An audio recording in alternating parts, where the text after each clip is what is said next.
At the end of March, the pipeline company Energy Transfer won a lawsuit against Greenpeace for $666 million.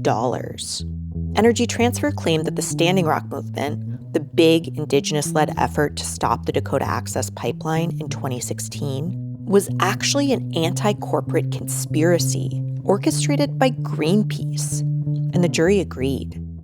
I was there when the verdict dropped. Can I ask what you thought about all of this? One of the worst First Amendment decisions I've ever seen.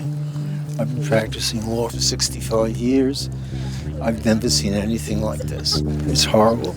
This is absolutely bullshit. 100%. They're treating us Native people like we're not competent enough to organize and strategize something to protect our air, land, and water.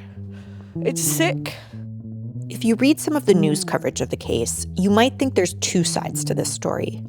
Energy Transfer, the company that built the Dakota Access Pipeline, certainly has its version.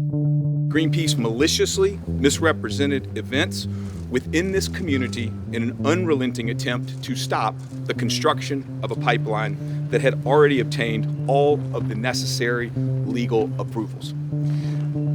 These are the facts, not the fake news of the Greenpeace propaganda machine. And Greenpeace has its version. This is an attempt to scare anybody involved with protests from showing up. But there's a bigger story here of an Indigenous nation fighting for its water, an environmental nonprofit facing extinction, and an energy giant using the courts to punish protesters. To tell this story, I had to dive into secretive private security documents, into the network of people and organizations behind this lawsuit, and into the courtroom at a trial closed to cameras and audio recorders. What I found changed the way I think about our justice system forever. You see a jury, you see a judge who seems like a nice man, but it's all been pre-cooked.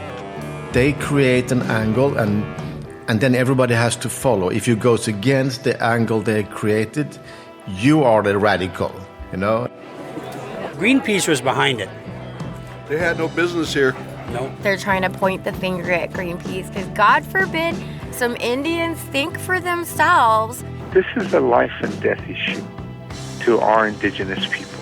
This is a life and death issue to life itself, to water, to the river. I'm Alleen Brown, and this season of Drilled, we present SLAPP'd, an investigative series about how far the fossil fuel industry will go to be sure their story wins. We do this to stop the desecration of Uchimaka. We do this for the next 7 generations. We do this for the unborn children that are coming to this world. They are not allowed to make no pipelines on this land. SLAPP'd premieres soon on a podcast provider near you.